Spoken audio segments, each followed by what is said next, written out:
எல்லாருக்கும் வணக்கம். நான் Hema Subramanian. Welcome to home cooking Tamil. பாலில் செய்கிற பாயசம்னு பார்த்தீங்கன்னா நிறைய வெரைட்டிஸ் இருக்குது. இன்றைக்கி ஒரு வித்தியாசமான பாயசம் ரெசிபி தான் உங்களோட ஷேர் பண்ண போகிறேன். இது கேரமல் பாயசம். இந்த பாயசம் நல்ல ஒரு கேரமல் ஃப்ளேவரோட ரொம்ப சூப்பராக இருக்கும். ஸோ வாங்க இதை எப்படி செய்கிறதுன்னு பார்க்கலாம். முதல்ல இதுக்கு தேவையான பாலை காய்ச்சிக்கலாம். நான் இந்த ரெசிபிக்கு 1 லிட்டர் பால் எடுத்திருக்கேன். இது ஃபுல் க்ரீம் பால்.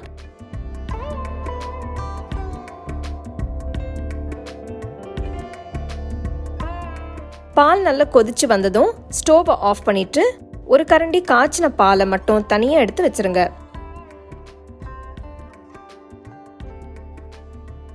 கேரமல் சிரப் செய்ய ஒரு சாஸ்பேனில் 1 கப் சர்க்கரை சேர்த்துக்கலாம். இது 250 ml கப். ஸ்டோவை மீடியம்லேயே வச்சு கிண்டுங்க. இந்த சூட்லேயே சர்க்கரை கொஞ்சம் கொஞ்சமாக கரையட்டும். சர்க்கரை தானாக கரைஞ்சு நல்லா இந்த ப்ரௌன் கலருக்கு வந்துடும். சர்க்கரை நல்லா கரைஞ்சி வந்து கலர் மாறினதும் பாலை கொஞ்சம் கொஞ்சமாக ஊற்றி கிண்டுங்க. நல்லா கைவிடாமல் கிண்டுங்க. அப்போ தான் பாலும் சர்க்கரை சிரப்பும் நல்லா மிக்ஸ் ஆகும். இதை கொஞ்சம் கவனமாக ஊற்றி கிண்டுங்க, இல்லைன்னா பால் திரிஞ்சிடும். மிச்சம் இருக்கிற பாலையும் ஊற்றி நல்லா கிண்டுங்க. பாலும் சர்க்கரை சிரப்பும் நல்லா மிக்ஸ் ஆகிற மாதிரி கலந்து விடுங்க. இந்த ஸ்டேஜில் டேஸ்ட் பார்த்துட்டு தேவைப்பட்டால் இன்னும் கொஞ்சம் சர்க்கரை சேருங்க. இந்த பால் கலவையை ஒரு 2 நிமிஷம் கொதிக்க விட்டு ஸ்டோவை ஆஃப் பண்ணிடுங்க.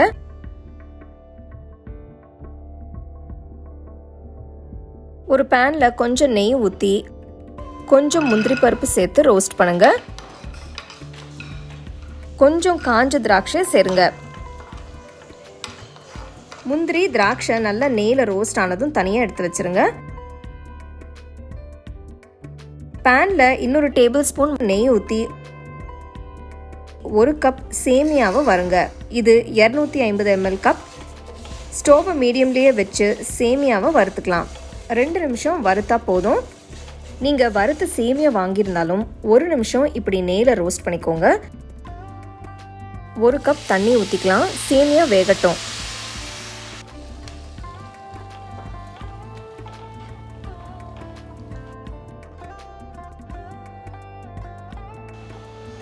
சேமியா 3/4 வாசி வெந்து வந்ததும் தனியாக எடுத்து வச்ச பாலை ஊற்றுங்க.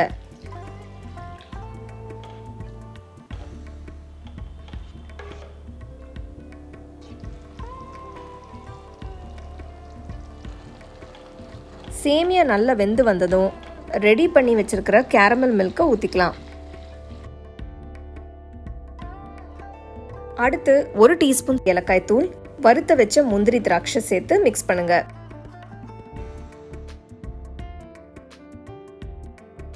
ஸ்டோவை மீடியம் ஃப்ளேம்லேயே வச்சு ஒரு 5 நிமிஷம் வேக விடுங்க. எல்லாம் ஒன்றா சேர்ந்து கொதிக்கட்டும். அருமையான கேரமல் சேமியா பாயசம் ரெடி ஆயிடுச்சு. இந்த மெத்தடில் பாயசம் பண்ணும்போது நல்ல வாசனையாகவும் டேஸ்டாகவும் இருக்கும். ஸோ நெக்ஸ்ட் டைம் ஏதாவது ஒரு ஸ்பெஷல் ஒகேஷன் இல்லைனா ஒரு டின்னர் இருந்ததுன்னா உங்கள் ஃப்ரெண்ட்ஸ்க்கெலாம் அந்த மாதிரி நீங்கள் செஞ்சு கொடுக்கலாம். ரொம்ப டிஃப்ரெண்ட்டாக இருக்கும். ஸோ யூஸ்வலாக செய்கிற பாயசம் விட இந்த மாதிரி ட்ரை பண்ணி ரசித்து சாப்பிடுங்க. உங்களுக்கு இந்த ரெசிபி பிடிச்சிருந்தா லைக் பண்ணி ஷேர் பண்ணி ஹோம் குக்கிங் தமிழ் சேனலுக்கு சப்ஸ்கிரைப் பண்ணுங்க. மறக்காம பெல் ஐகானை கிளிக் பண்ணுங்க.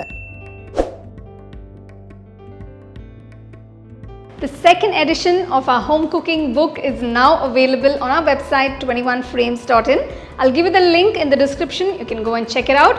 The book is currently available only in India for now, so you can place your orders on 21frames.in.